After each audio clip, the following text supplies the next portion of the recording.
This might be old news to some, but last year it was confirmed that the U.S. military has been manipulating social media by using fake identities to influence conversations and spread pro-American propaganda. It's called Online Persona Management Services. And under the CENTCOM contract, it allows the creation of up to 10 sock puppet accounts for every U.S. serviceman or woman working on the program. The stipulations are that every fake persona must have a convincing background, history, and supporting friend networks so that it will remain undetectable from even the most sophisticated adversaries.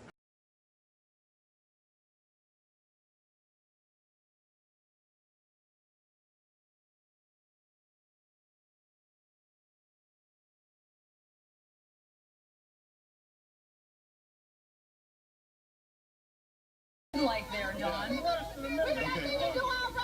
I think we're about to be arrested because we're standing on the sidewalk and you said you want to... Move out of the way, sir. Move! We've been standing here all day. Let's go. Come on, let's go.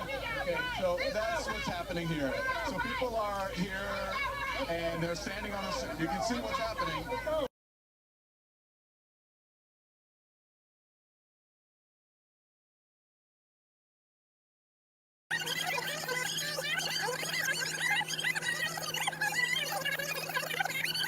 Like there, John. Okay. I think...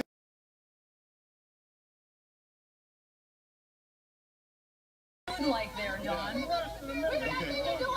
I think we're about to be arrested because we're standing on the sidewalk and you said you want to... Move out of the way, sir. Move! We've been standing here all day. Let's go. Come on, let's go.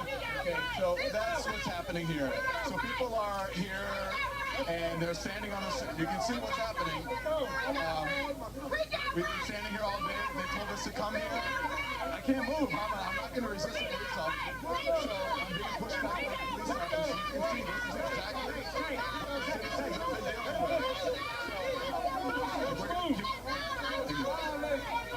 Now you see why people are so upset here.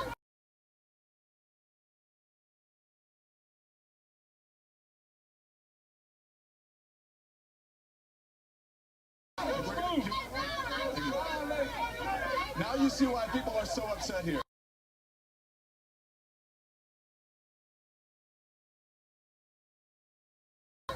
Because we have been here all day, they moved us here and told us this is our location, and they're doing the same thing to the people. So we're on national television, so imagine what they're doing people when you don't see on national television, the people who don't have a voice like we do.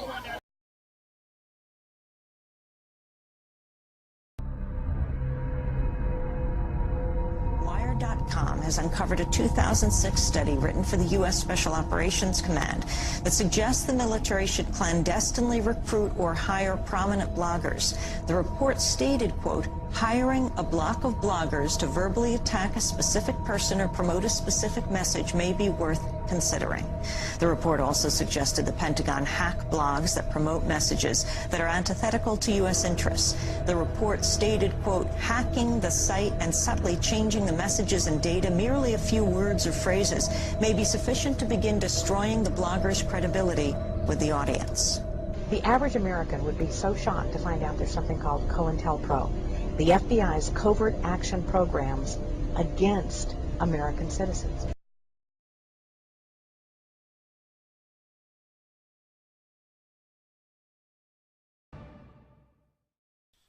Okay, here's more proof that these idiots were nothing but crisis actors taking supposed injured bodies back to the Pulse nightclub.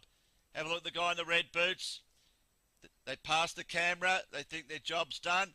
I don't know if the guy in the black's a cop or what, but watch this. When they think they're off camera, let's stop here. Good work, boys. No one's going to see us. We'll just drop you down. You're all right. I'll just fucking laugh and dance around. Are you kidding me?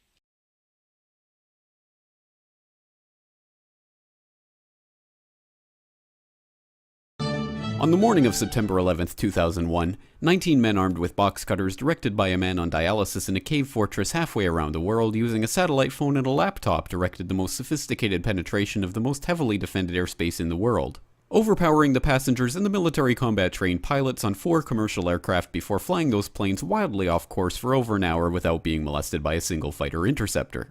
These 19 hijackers, devout religious fundamentalists who like to drink alcohol, snort cocaine, and live with pink-haired strippers, managed to knock down 3 buildings with 2 planes in New York. While in Washington, a pilot who couldn't handle a single-engine Cessna was able to fly a 757 in an 8,000-foot descending 270-degree corkscrew turn to come exactly level with the ground, hitting the Pentagon in the Budget Analyst Office where DoD staffers were working on the mystery of the $2.3 trillion that Defense Secretary Donald Rumsfeld had announced missing from the Pentagon's coffers in a press conference the day before, on September 10th.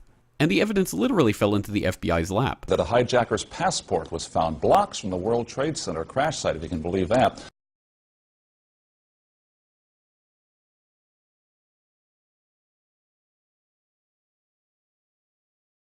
You're swimming against the current, you go one way, and you're going a certain speed, but if you go along the current or the other way, you're going way faster.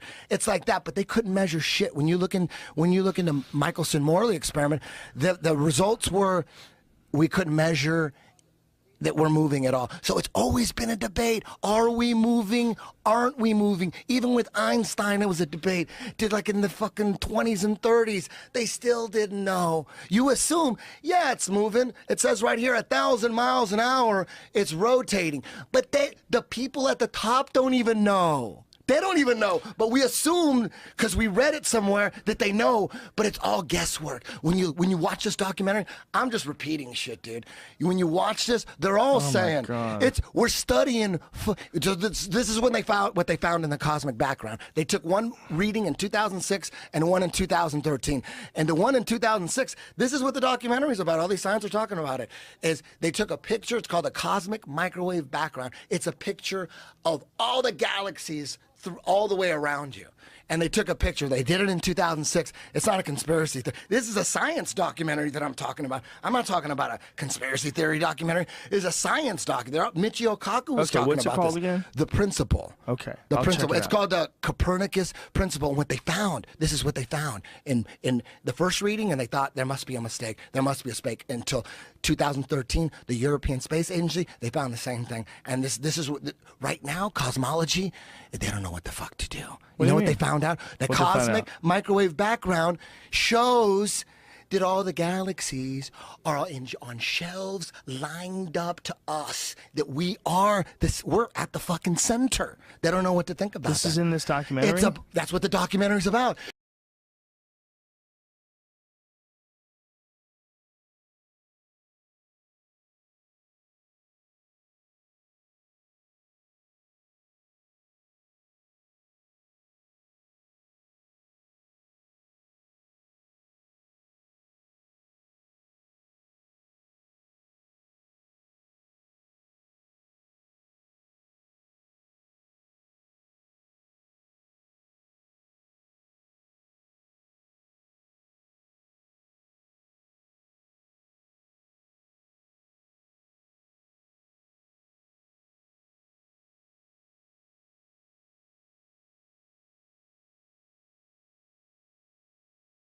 Nobody can write a review of it that says HIV causes AIDS because of this.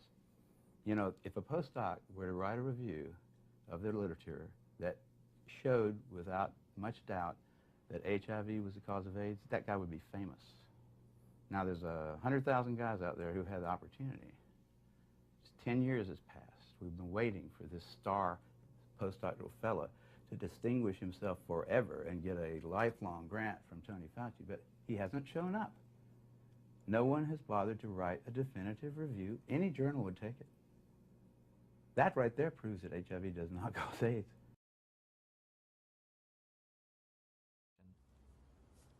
Because of the different criteria that apply in different countries, you can test HIV positive in one country and be given an AIDS diagnosis as a result of that, whereas in another country you won't test HIV positive and you won't be given an AIDS diagnosis. It's ludicrous that you can be positive in one country and not positive in another. Theoretically, I could be diagnosed with AIDS in the United States, but if I take 3 steps to my right, I wouldn't be diagnosed with AIDS, or I would lose my AIDS diagnosis when I cross the border. False positive looks like a true positive. How can you ever distinguish whether it's truly a positive or a negative? Well, that's a great question. It's going to be very hard to determine a false positive. So I take the test again, and this time my results come back marked from the lab indeterminate. I'm faced with the decision, do I want to wait 6 weeks to test again or do it right away? I opted for right away. My results that time come back positive. Took it again, came back negative. I took it again, positive.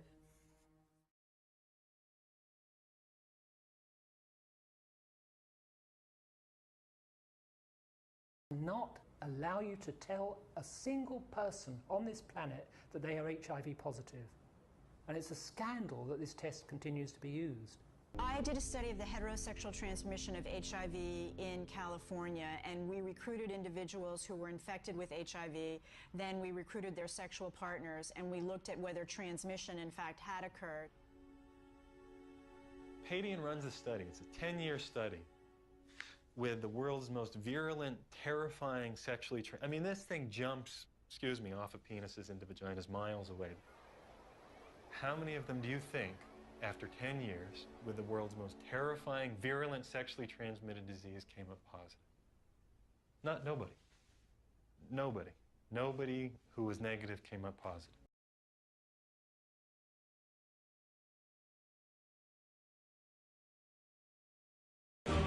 John Dewey, professor of philosophy in Columbia University, who was the next speaker, was listened to with great intentness. He said, quote, "Someone remarked that the best way to unite all the nations on this globe would be an attack from some other planet.